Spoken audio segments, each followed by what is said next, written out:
پہلے یہی تھا وقت کی اہمیت کرو.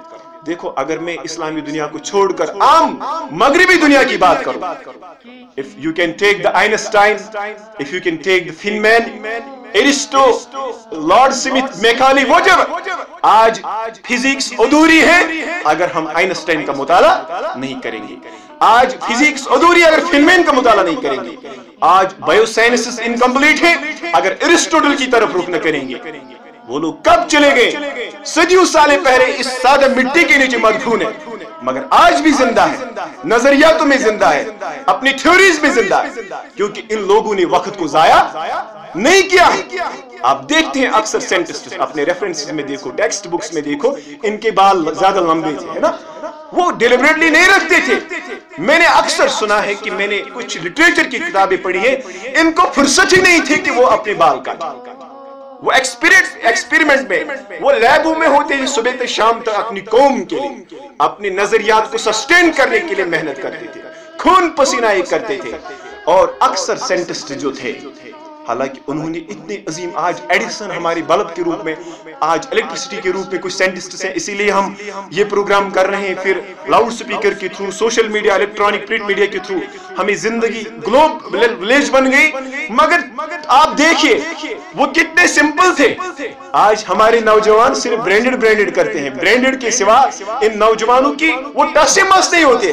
مگر جن لوگوں کو کچھ کرنا ہوتا ہے, جن لوگوں کے ہاں عظیم مقصد ہوتا ہے, وہ چھوٹے چھوٹے مسائلوں میں انگیج, وہ اسلام کو مذہب کا تصور نہیں سمجھتے, وہ اسلام کو 5 وقت کی نماز, چند کسٹمز اور ریچولز نہیں سمجھتے, وہ پیغمبر سم کو ایک بہترین ملٹی ڈائمینشنل پرسنالٹی ریسرچ کر کے دنیاوی زندگی پہ امامت کا جھنڈا گاڑنا چاہتے ہیں.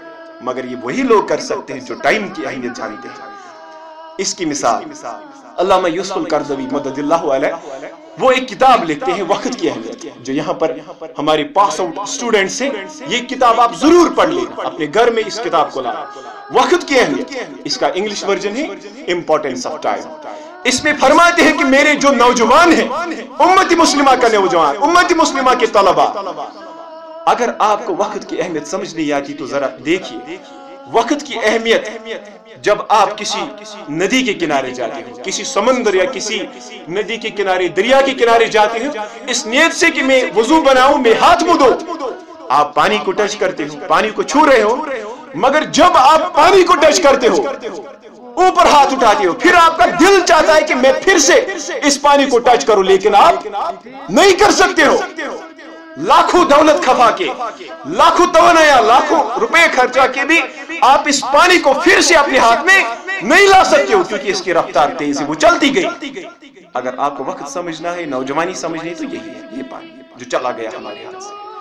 اگر یہ اس ایگزامپل سے بھی آپ کو سمجھ نہیں آتا ہے کہ ہم کتنے ریسپانسبل ہیں, نوجوان میں کتنا طاقت ہے, نوجوان میں کتنی عزائم ہے, نوجوان ایک سورس آف پوٹینشل ہے, تو اس مثال سے سمجھیے.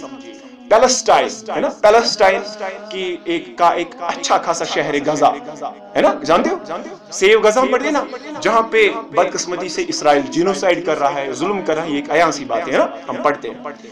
مجھے وہ نہیں کہنا ہے, مجھے کہنا ہے کہ اسی غزہ کی پٹی میں ایٹ لیسٹ جو تاپمان ہوتا ہے, درجہ حرارت, وہ ہے 58 degree centigrade, 58 degree centi grade.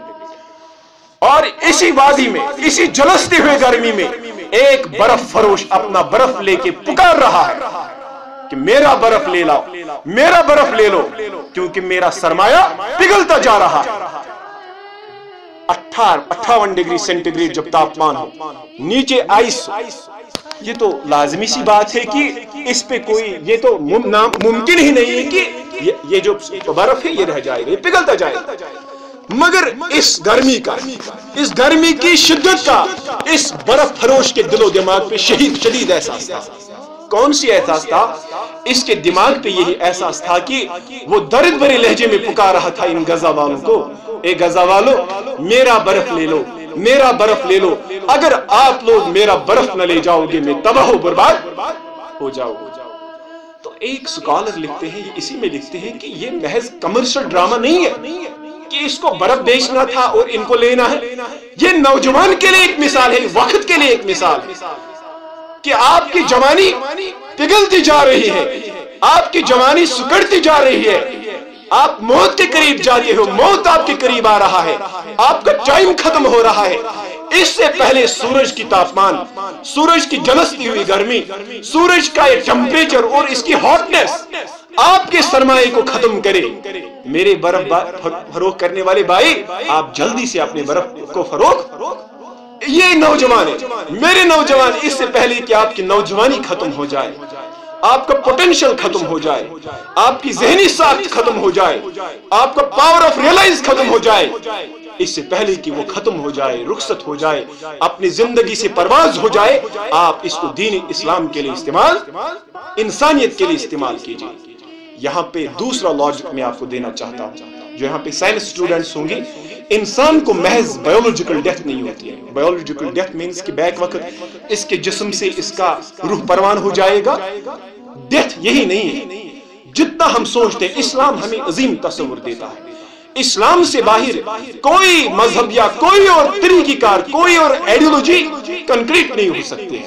اسلام ہمیں یہ فرماتا ہے، پیغمبر صلی اللہ علیہ وسلم نے اس حدیث میں فرمایا ہے کہ سبعۃ یظلھم اللہ فی ظل یوم لا ظل الا ظلہ، 7 قسم کے اشخاص، 7 قسم کے آدمی حشر کے میدان میں، جب کیا غزہ سے زیادہ ٹمپریچر ہوگا، کیونکہ 7 میٹرز، 7 گز پہ یہ جو سورج ہوگا اور حساب لیا جائے گا بنی آدم کا، تو اس ماحول میں، اس پرمصیبت پرکٹھن حالات میں، جہاں النفسی کا عالم ہوگا، جہاں موسیٰ، ہارون، یحییٰ، سبھی انبیاء کرام پریشان ہوں گے کہ ہم کوئی عذر پیش نہیں کر سکتے، ہم کسی کو سفارش نہیں کر سکتے، ہم خود سہمے ہوئے ہیں، دوسروں کے لیے کیا کر سکتے ہیں۔ ہمارے عظیم پیغمبر صلی اللہ علیہ وسلم نے نوجوان کو فرمایا 7 قسم کے اشخاص ہوں گے عرش کے خدا تعالیٰ کے سائے تلے، جب خدا ذوالجلال کے سائے کے سوا کسی کا سایہ نہیں ہوگا۔